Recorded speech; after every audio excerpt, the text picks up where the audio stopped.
Awesome. What's up, everybody? This is Ryan J. Downey with Knotfest and Screen Crusades. I am joined by two of the wonderful performers from the new movie, House of Darkness. How's it going? Great. Hello. To get us started here, why don't each of you, we can start with you, Lucy, have each of you just tell me a little bit about how this movie sort of crossed your proverbial desk and what drew you to participating. Well, hi, and thanks so much for having us. I'm Lucy, and I play Nora, and she is one of the sisters in this world. Man, well, first off, it was just a no-brainer because I'm just a huge fan of Gia's and of Neil's. And so sort of like any opportunity to work with both of them was like, yeah, of course. I grew up studying theater and studying Neil's work in particular. So it was just very cool to get to be a part of this. And in a pandemic, nonetheless, just anytime you get to be working on a set is like a gift. But I also I'm always really interested in vampire lore. I mean, I'm not gonna pretend to be like a huge cult fanatic. There's always more to learn, but as somebody who enjoys tension and like creepy, disturbing worlds, but like can't really handle like overt horror. Like I really like the kind of vintagey, slightly campy vampire world. Like I like the sort of, I don't know, the exploring of the like dark fears and desires in this context. Like I just think that there's something it's a great sort of play box. So I'll pitch it over to you, Gia, but that was sort of the entry point for me. Oh, yeah, totally. Hi, everybody. I'm Gia Crovatin. I play Lucy in House of Darkness. This is so great, Ryan. Thank you for having us. So how I got involved. I have worked with Neil many times over the past decade, stage, screen, small screen, big screen. And he kind of sent this script my way and was like, this is a horror movie. Want to check it out? And I was like, I don't think so. I'm not a horror person. I don't find pleasure in being terrified. but it's Neil. So of course I was like, let me read it. And he's just, man, one of the best writers. He's just able to get the rhythm and the dynamism of male-female relationships so like exactly right. It just sounds like the way that we talk and think as people. And I loved the script. I loved the metaphor for what's going on in our society. I loved, that there wasn't a clear-cut moral path in this story. And then, top it all off, my character has a 4.5-page monologue right in the middle of it. And that scared the shit out of me. So it was like, yeah, that was the most horrifying part. The most horrifying thing. A 4.5 page monologue. So yeah. So that's how I got involved. And she nails it. Like for a whole movie that's like kind of, there's so much about like what it is to spin a good story. Like she really slays that. It's such a beautiful part of the film. You're kind. Thank you, Lucy. And to have that kind of a monologue, but from such an iconic writer of dialogue is totally. Really something special. It's a gift. It's a gift. As an actor, there's nothing better. But I too come from the theater, so kind of an intimate set for actors. We're in this enclosed space that feels very safe to me. That feels very comfortable. I love it. Let's do it. And like Lucy said, this is the first thing we had done kind of post lockdown. So I think we were all like, there was an excitement about working, but there was also a fear like, I don't want to get sick. And we shot in Arkansas of all places, so there was travel involved. It was wild. It was. And I love, I'm a big fan of like the classic Hammer horror films and the great, femme fatales and ingenines and those vampire movies. And yeah, where there was a lot of suspense and intrigue and a little camp, but also took, the thematic stuff, the subtext and everything very seriously, but also, were lush and fun to look at. One of the things that struck me about this film, and I've seen this mentioned in a couple of the really great reviews that I've seen, it's almost a nice bookend to In the Company of Men, which is, of course, the first big film that we all became familiar with him on. And, it really sort of takes that with a modern, it's like it's subverting what that movie was by kind of flipping it on its head. I was curious for each of your thoughts about that idea of this almost kind of subverting, almost like the other side of the coin of such a great film. Yeah, I mean, I think it's very clear. You see the lineage of, like, you see who Chad was and In the Company of Men, and then you see Hap in this movie, and it's there. They could be uncle and nephew or something like that. And I think what was so, I think that Neil gets mislabeled as a misogynist, which is interesting to me, because I, as a young woman who came into acting reading all of his plays, I never got the hit of misogyny. I got more this kind of deep inspection of human cruelty and frailty. And what I saw when I watched In the Company of Men, it was a modern day horror film about how human beings treat each other. And this is an extension of that. This is that same, exactly what you said, Brian, the same lineage. And this, to up the ante, this is about, what would it have looked like if Chad in The Company of Men got his comeuppance? What would that be? And what is this kind of comeuppance for all this toxic, nasty behavior? And I think it's a really great question for the audience to be able to say at the end of the movie, does he deserve that? I don't know. Does he deserve it? As the representative, but if you're kind of taking into the oeuvre, like taking that all into account, I think it's a really fun question to play with, and something that we definitely talked about on set and in the preparation. Beautifully said. I do think that that's kind of one of the keys to his writing, and certainly in this, is that he is teeing up for us a lot of very interesting conversations, but you never get the sense that he is trying to sort of make a tidy didactic narrative of like, well, this is what, now that we've lived in a post MeToo world, like we have something to, like, he's letting us live in the complicated, like these are, it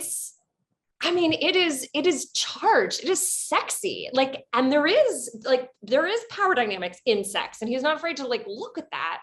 But then it's also like, who has the power in this situation? Like, how historically, and these women have lived through many a history, like they have been oppressed, but like in this, they've got the powers. But so I just feel like there's a lot of like playing with villain who is the, I don't know, just playing with these complicated dynamics, which I just think is what makes his work sizzle and sort of come alive anyway. And I think there's a really interesting and very magnetic power chemistry between Kate and Justin, but I would also argue, like, with you too, like there's it is charged in a very different way, but it is like very full, like it pops. It really, really does. What did you think, Ryan? Did you feel like that there was kind of an even more, like, there's a basic thing, right? It's a guy on a date with a girl and things are kind of awkward, but did you feel like there was like a larger thing happening, like a larger statement being made?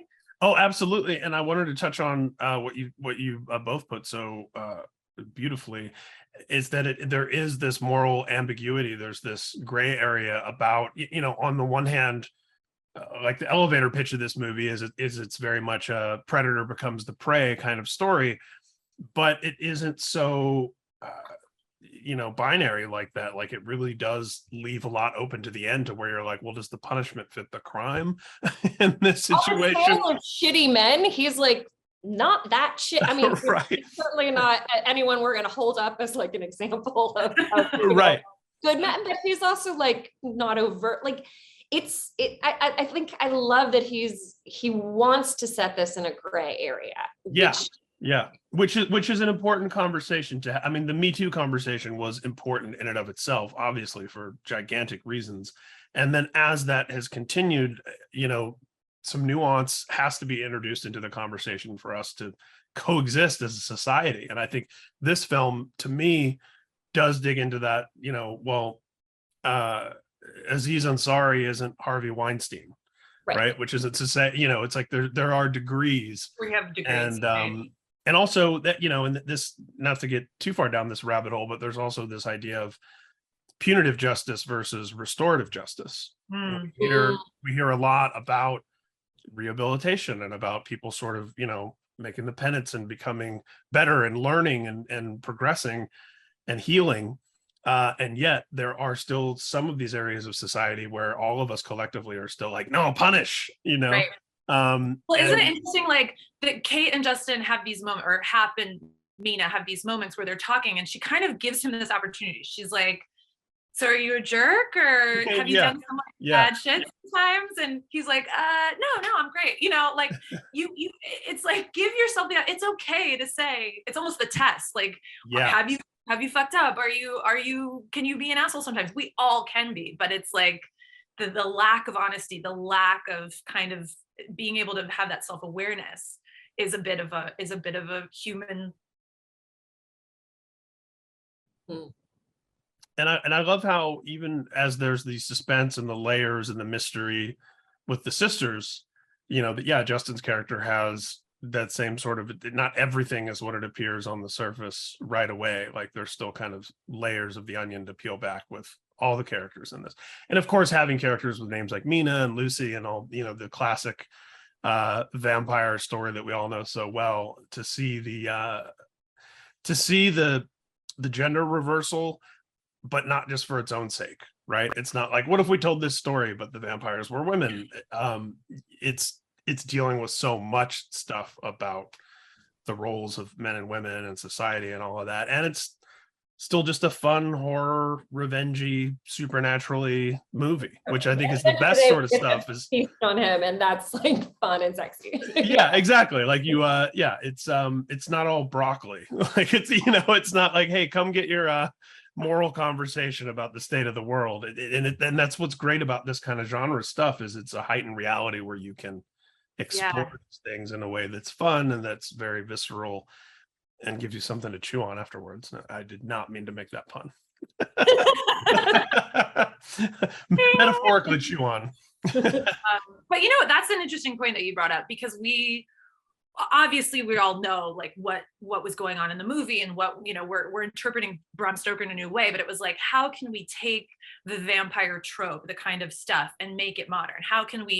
What is it like when you're a person of the undead? You've been sitting around for hundreds of years, and you're like, what do you do to have fun? What do you do to, like, what does this life mean for you? Maybe is there a part of you that's kind of questions it, like, what does it all mean, kind of in the way that all humans do? And I thought that was like particularly fun part of the process for me, was like doing the research on vampires and doing the history of the lore of vampires and seeing all the different kind of sexual elements. There's so much sexual symbolism, there's so much gender symbolism in vampires. I mean, it starts with the letter V, for God's sakes, but it's sexy in a way that we wanted to like update it without being too like hit you over the head. Like, there's no fangs, there's no, you know what I mean?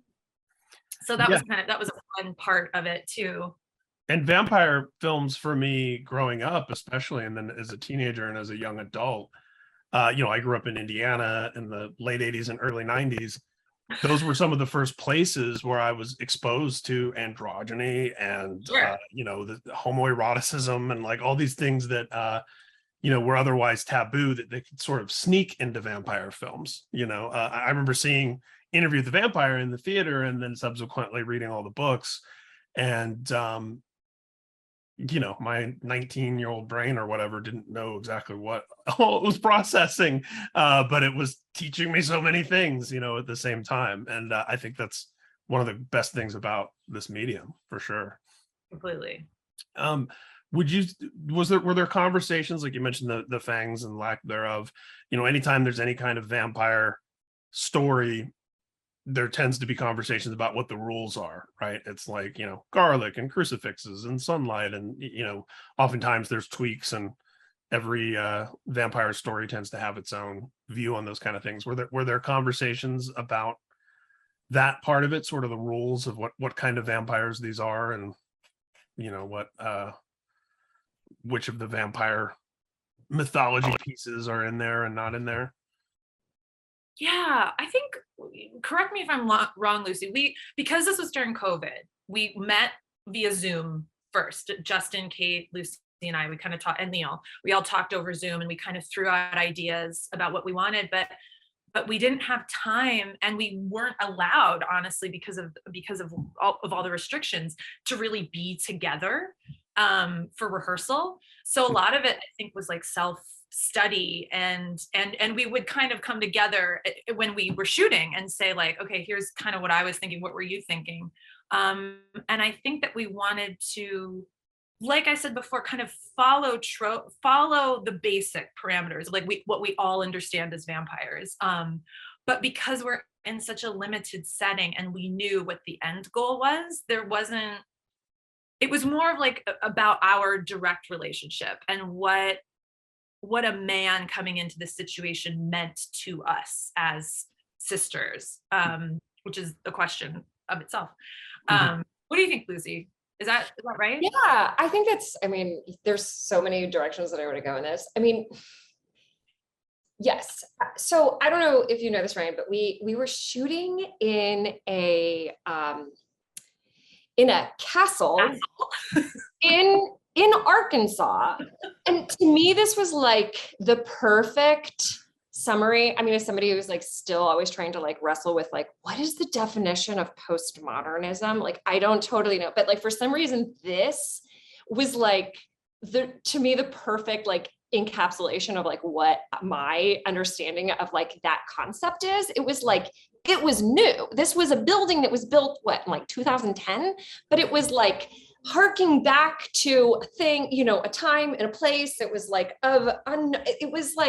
it was kind of all of the things in the best way. And I feel like that's kind of what the film was. It was like, yeah, this is a modern adaptation. Like, Gia's wearing a very like sexy cutout, like clearly of today, but everything is kind of classic Gothic, like, so Yeah. we're playing with it, but like not anything too on the nose. And I sort of feel like that's the richness of this. It's like where we are in our culture feels like just sort of like everything, centuries in review, you know what I mean? It's just sort of a mashup of all of these things. And I feel like that's kind of the fun and the play of this world, is that it's like, yeah, we have all these tropes, but we're not like, when we set it up, it's not, you don't know that you're in a vampire. Like, it takes you a minute to fit. So if it was too on the nose, you would suspect it's just like, oh no, this is just old money. This is just, but it's also like not, it's like it's like a very modern take. I don't know. There was something that just was both, there was something sort of like perversely exactly right about, and again, the paradox of being like, this is a sexy genre that to me is like skin, and, and we were actually in a time that was like devoid of anything sexy. Like it was all about sterile and like being in your own face. Right. Yeah. That's a great point. Yeah. There was just something that was like, we were kind of like hungry, I think, in this for this thing, but it was heightened, but it was also the exact opposite of that. Let's connect with each other with our gloves and masks after we take yes. Remember the face shields, Lucy? Remember they had these like crazy face shields that would like come over your face that was clear, and then you would talk, and then there would just be like this spray of like, your own.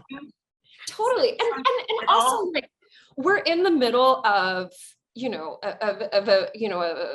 Ozarks, and it's COVID, but also we're filming at night. So it's all night shoots. And like, I don't sleep in the day. You don't sleep in the day. So there is this, like, you start to lose your mind in a way that actually serves, what the whole world is playing with, like what's reality and what's not reality. And like you, the actor, kind of tip into that a little bit.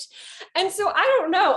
There's just this, like, there was a conflation. There was just so many ingredients that like made the whole thing perverse and surreal and like perfect. And when you're describing that, like you said, postmodern, but also when I hear castle in Arkansas, I just think, well, what could be more Southern Gothic? Right?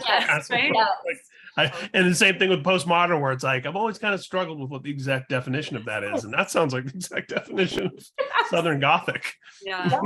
Yeah. And I can imagine with everything that was going on in the world and yeah, the night shoots and this kind of story and this intimate setting of just a handful of performers. Yeah, it had to have been easy and a fun way to kind of lose your mind and disappear into this world and these characters. Yeah. Easy and hard. I would be remiss if we didn't talk about the crew, because Arkansas has like a burgeoning, like there's a tax credit, there's incentives for people to go and shoot there, and a lot it's like Georgia. Yeah, exactly. With pretty much the same politics. But a lot of the people in the crew, it was their first time doing a feature, which was actually so exciting, because you had this sense that everyone, not only was it COVID and it was kind of the first job, but there were so many like young, excited, hungry men and women, people there who were like ready to work and who were like, I don't care if I'm staying awake all night. This is what I love. And honestly, it's a miracle that any movie is ever made. Right. And I just felt like really grateful that we had that kind of energy and excitement and you know, fresh blood in the veins, if you will. We do this all podcast long. You outpunned me. Someone will top someone else, I'm sure. But right through, and our DP was extraordinary. I felt Daniel Katz. Yes, to make the Jewish Irishman who handled that camera himself. I mean, he's like walking around with it himself. Man, come on. What's cooler? You talked about it being a chamber piece, and he was a part of that. He was a part of it. He was right there with the you. fifth class member, for sure. Yeah.